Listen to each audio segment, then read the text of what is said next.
Hi hello வணக்கம் guys. நம்மளோட சேனலுக்கு உங்கள் எல்லோரையும் அன்போடு வரவேற்கிறேன். நம்ம இப்போது எதை பற்றி பார்க்க போகிறோம் அப்படின்னு சொல்லிட்டு பார்த்தீங்கன்னா, ப்ரெக்னன்சி கேர்ள்ஸ் இருக்கீங்களா, அவங்களாம் என்னென்ன ஃபுட்டு சாப்பிடலாம், என்னென்ன ஃபுட்லாம் சாப்பிடக்கூடாது அப்படின்றத பற்றி தான் பார்க்க போகிறோம். நிறைய பேருக்கு இந்த டவுட்ஸ்லாம் இருக்குது, இதை சாப்பிட்லாமா அதை சாப்பிட்லாமா அந்த மாதிரிலாம் இருக்குது. இப்போ நான் சொல்கிறேன், இந்த மாதிரி மட்டும் நீங்கள் ஃபாலோ பண்ணிங்களாவே போதும். ஃபர்ஸ்ட் ஆஃப் ஆல் எதெல்லாம் நம்ம சாப்பிடக்கூடாது அப்படிங்கிறத நான் சொல்லிடுறேன். ஃபஸ்ட்டு நீங்கள் மெயினாக எடுத்துக்கக்கூடாத முக்கியமான பொருள் பப்ளிக்காய். இந்த பப்ளிக்காய் தான் நீங்கள் எடுத்துக்கவே கூடாது. கொஞ்சம் காய் வட்டமாக இருக்கிற மாதிரி அந்த மாதிரி நீங்கள் சாப்பிட்டிங்கன்னா 100% அந்த கரு களையிறதுக்கான வாய்ப்பு அதிகமாகவே இருக்குது. அதுக்கப்புறம் பார்த்திங்கன்னா மாம்பழம், பலாப்பழம், அன்னாச்சி பழம் இதெல்லாம் சூடான பொருள். அதனால் ஒரு 4 மந்த்து கிட்ட இது எடுத்துக்காதீங்க. 4 மந்த்துக்கு மேலே வேணால் மாம்பழம், அன்னாச்சி பழம், பலாப்பழம் அதெல்லாம் உங்களுக்கு ஆசைப்பட்டால் நீங்கள் சாப்பிடலாம். அதுவும் அளவாக தான் சாப்பிட்ணும். ஒரு 1-2 பழம் அப்படி சாப்பிட்லாம். அதுக்கு மேலே நீங்கள் சாப்பிடக்கூடாது. காயில் பார்த்தீங்கன்னா கத்திரிக்காய், கருணக்கிழங்கு இந்த மாதிரி சூடுள்ள பொருள், காய்கறிகள், காயாக இருக்கட்டும் பழமாக இருக்கட்டும், சூடாக இருக்கிறத ப்ரெக்னன்சி ஸ்டார்டிங் ஸ்டேஜில் சாப்பிடாதீங்க ஒரு 4 மந்த் வரைக்கும். அதுக்கு மேலே வேணால் நீங்கள் நார்மலாக சாப்பிட்லாம். அப்புறம் ஒரு ஷெட்யூல் மாதிரி சொல்கிறேன். மார்னிங் டு ஈவினிங் வரைக்கும் எந்த மாதிரிலாம் நம்ம சாப்பிடலாம், எப்படியெல்லாம் நம்ம சாப்பிடக்கூடாதுன்ற மாதிரி எதெல்லாம் சாப்பிட்லான்றதை நான் சொல்கிறேன் பாருங்கள். காலையில் நீங்கள் தூங்கி எந்திரிச்சதும் பால் குடிங்க. பால் வெறும் வயிற்றில் தூங்கி எந்திரிச்சதும் பால் குடிக்கலாம். அப்புறம் ஒரு வேளை டாக்டர் உங்களுக்கு ஏதாவது பவுடரை சஜஷன் பண்ணியிருந்தாங்க அப்படின்னா நீங்கள் அதை கலந்து குடிச்சிக்கோங்க. ஆனால் நார்மலாக பாலை பேரிச்சம்பழம் ஊற வச்சு காலையில் நீங்கள் குடிச்சிங்கனாலே அதே உங்களுக்கு போதுமானது ஸ்ட்ரென்த்தை கொடுத்துரும். அதுக்கப்புறம் காலையில் நீங்கள் மார்னிங் பிரேக்ஃபாஸ்ட்டுக்கு இட்லி சாப்பிடுங்க. ஏன்னா ஆவியில் வேக வச்சதுங்கிறதுனால காலையில் இட்லி சாப்பிட்றது ரொம்பவே நல்லது. அப்புறம் ஒரு 11 o'clock சூப் மாதிரி குடிங்க. இந்த முருங்கைக்கீரை சூப்பு, அதுக்கப்புறம் வெஜிடபிள்ஸு சூப் மாதிரி பண்ணி கொடுப்பாங்க. வெஜிடபிள் சூப்பு இல்லைன்னா இளநீர் குடிக்கலாம். அந்த மாதிரி எல்லாம் நீங்கள் எடுத்துக்கோங்க. இல்லை ஃப்ரெஷ் ஜூஸஸ் குடிக்கலாம். ஃப்ரெஷ் ஜூஸஸ் பார்த்திங்கன்னா ரத்தம் நம்ம உடம்புக்கு ரொம்பவே தேவையானது பீட்ரூட்டில் இருக்குது. இல்லை மாதுளை ஜூஸு இந்த மாதிரி juice items, fresh juices items எடுத்துக்கோங்க. அதுக்கப்புறம் ஆஃப்டர்நூன் சாப்பாடு, லன்ச் ஐட்டம்ஸ் சாப்பாடு எடுத்துக்கோங்க.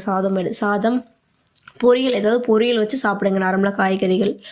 அதுக்கப்புறம் மறுபடியும் ஒரு 3 o'clock நட்ஸ் ஐட்டம்ஸ் சாப்பிடுங்க. நட்ஸ் இந்த முந்திரி, பாதாம், பிஸ்தா, அப்புறம் பேரிச்சம்பழம் சாப்பிட்லாம், திராட்சை சாப்பிட்லாம். அந்த மாதிரி 3 o'clock அந்த மாதிரி சாப்பிட்டுக்கோங்க. அதுக்கப்புறம் பார்த்திங்கன்னா நைட்டு நீங்கள் சாப்பிடும்போது பார்த்திங்கன்னா சாதம் மட்டும் நீங்கள் நைட்டில் சாப்பிடாதீங்க. சாதம் தவிர்த்து எதுனா சாப்பிட்லாம். சப்பாத்தி, தோசை, இட்லி இருந்தாலும் இட்லியும் சாப்பிட்டுக்கலாம். நைட்டில் மில்லட் தோசை மாதிரி சாப்பிட்றது, ஒருத்தவங்க ஸ்ட்ரென்த்து ரொம்பவே கம்மியாக இருக்குது, மில்லட் தோசை மாதிரி சாப்பிட்டா ரொம்பவே ஸ்ட்ரென்த்து கிடைக்கும்ல அப்படின்றவங்க இருக்கீங்களே, அவங்கெல்லாம் மில்லட் தோசை எடுத்துக்கலாம். ஒரு 3 தானிய வகை சேர்த்து ஊற வச்சு மாவாட்டி தோசை சுட்டு சாப்பிடுவாங்க. அந்த மாதிரி நைட்டில் மில்லட் தோசை எடுத்துக்கோங்க. ஏன் நைட்டில் சாப்பாடு சாப்பிடக்கூடாதுன்னு நான் சொல்கிறேன்னா, ஜீரணம் ஆகாது சீக்கிரமாக. சாப்பாடு ஜீரணம் ஆகிறதுக்கு ரொம்பவே லேட் ஆகும். அதுவும் ப்ரெக்னன்சி டைமில் நார்மலாகவே ஜீரணம் ஆகிறது ரொம்பவே லேட் ஆகும். சாப்பாடுங்கிறதுனால நெஞ்சிலே இருக்கிற மாதிரி இருக்கும், தொண்டையிலே அப்படியே இங்கே நிற்கிற மாதிரி இருக்குன்னு சொல்லுவாங்க. அதனால சாப்பாடு எடுத்துக்காங்க. நீங்கள் தோசையே சாப்பிட்டாலும் கூட தூங்க போகிறதுக்கு 1 hourக்கு முன்னாடி நம்ம சாப்பிட்ருக்கணும். அப்புறம் நார்மலாக நம்மளுக்கு உடம்புக்கு நார்மலாக என்னென்ன தேவையான சத்துக்கள் சொல்கிற பாருங்கள். புரதச்சத்து நம்மளுக்கு உடம்புல தேவை. கால்சியம், விட்டமின், மினரல்ஸ், அயன் சத்து, நார்ச்சத்து பார்த்திங்கன்னா காய்கறியில் தான் நிறையவே இருக்குது. இந்த அவரைக்காய், அதுக்கப்புறம் பார்த்திங்கன்னா வெண்டைக்காவும் நார்ச்சத்து தான். அதுக்கப்புறம் பீன்ஸ், அந்த மாதிரி நார்ச்சத்து இருக்கிற காய்கறிகள்லாம் நீங்கள் சாப்பிட்லாம். அது சாப்பிட்டிங்கன்னா அதிலே நார்ச்சத்து இருக்குது. அப்புறம் அயன் சத்து நான் சொல்கிற பாருங்க. அயன் சத்து அதான் இரும்பு சத்து கீரையில் இருக்குது. கீரையில் அயன் சத்து அதிகமாக இருக்குது. அப்புறம் பேரிச்சம்பழம், முருங்கைக்கீரையில் இருக்குது அயன் சத்து. அதிக அளவு அயன் சத்து இருக்கக்கூடியதே முருங்கைக்கீரையில் ஈஸியாகவே கிடைக்கும். நார்மலாக அதை நீங்கள் சூப்பாக குடிக்கலாம். இல்லை முருங்கைக்கீரை பொரியல் பண்ணி சாப்பிடுங்க. டெய்லி சாப்பிட்லாம், ரொம்ப ரொம்ப நல்லது முருங்கைக்கீரை. அப்புறம் பேரிச்சம்பழம் சாப்பிடுங்க. அப்புறம் அத்திப்பழம் சொல்லுவாங்க தெரியுங்களா, அத்திப்பழத்தில் அதிக அளவு இரும்பு சத்து இருக்குது. அப்புறம் நான்வெஜ்ஜில் நான் நல்லாவே சாப்பிடுவேன் அப்படின்னா இது சொல்லுவாங்க கல்லீரலில் இரும்பு சத்து அதிகமாகவே இருக்குது. அதுக்கப்புறம் சுவரொட்டி சொல்லுவாங்க, சுவரொட்டிலையும் இரும்பு சத்து அதிகமாக இருக்குது. சுவரொட்டி எடுத்துக்கோங்க. இந்த மாதிரி எல்லாம் ஃபுட் ஐட்டம்ஸ் நீங்கள் எடுத்துக்கோங்க. அதுக்கப்புறம் கால்சியம் சொல்கிற பாருங்கள். கால்சியம் எதெல்லாம் நம்ம எடுத்துக்கலாம்னு பார்த்திங்கன்னா பாலில் கால்சியம் இருக்குது. பால், தயிர், மோர் இந்த மாதிரி பால் சம்மந்தப்பட்ட எல்லா ஐட்டம்ஸ்லேயும் கால்சியம் இருக்குது. அதெல்லாம் சாப்பிட்டீங்கன்னா போதும். அதே மாதிரி கீரையில் அகத்திக்கீரையில் அதிக அளவு கால்சியம் இருக்குது. அகத்திக்கீரை எடுத்துக்கிட்டிங்களாவே உங்களுக்கு ஓகே. நான் சொன்னது எல்லாமே உங்களுக்கு வந்து சொல்லப்போனால் இதுவே வந்து பெட்டர். இது நிறையவே இருக்குது இந்த மாதிரி வந்து இதில். அதை சாப்பிட்டிங்கனாலே போதுமான அளவு.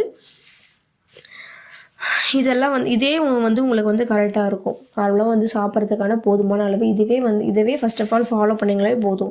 மற்றபடி இந்த பழம்லாம் சாப்பிடக்கூடாது அப்படின்லாம் ஒன்றுமே கிடையாது. எல்லா ஃப்ரூட்ஸுமே எடுத்துக்கலாம். நான் வந்து உங்களுக்கு எந்தெந்த ஃப்ரூட்ஸ்லாம் சாப்பிடக்கூடாதுன்னு சொல்லணும் அதை தவிர்த்து மற்ற எல்லா ஃப்ரூட்ஸுமே நீங்கள் வந்து தாராளமாக நீங்கள் வந்து சாப்பிட்லாம்.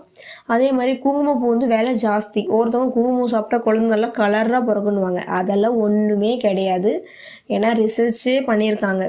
நார்மலாக வந்து எதுவுமே சாப்பிடாத இருக்கவங்க குழந்தை வந்து நல்லா பிறக்குமா, இல்லை குங்குமப்பூ சாப்பிட்ருக்கவங்க குழந்தை வந்து நல்லா கலராக பிறக்குமான்னு சொல்லிட்டு, குங்குமப்பூ சாப்பிட்டுங்களோட குழந்தைய விட நார்மலாக இந்த காய்கறி ஐட்டம்ஸு ஃப்ரூட் ஐட்டம்ஸ் சாப்பிட்டு பெற்றுக்கிட்டவங்களோட குழந்தை தான் நல்லா கலராக பிறந்திருக்கு.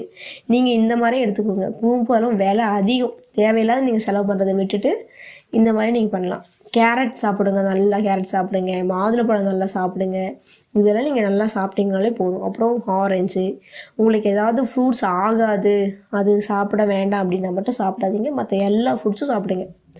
ஓகே காய்ஸ், சொல்ல வேண்டியதில் நான் சொல்லிட்டேன். இதை மட்டும் ஃபாலோ பண்ணிங்களே போதும்.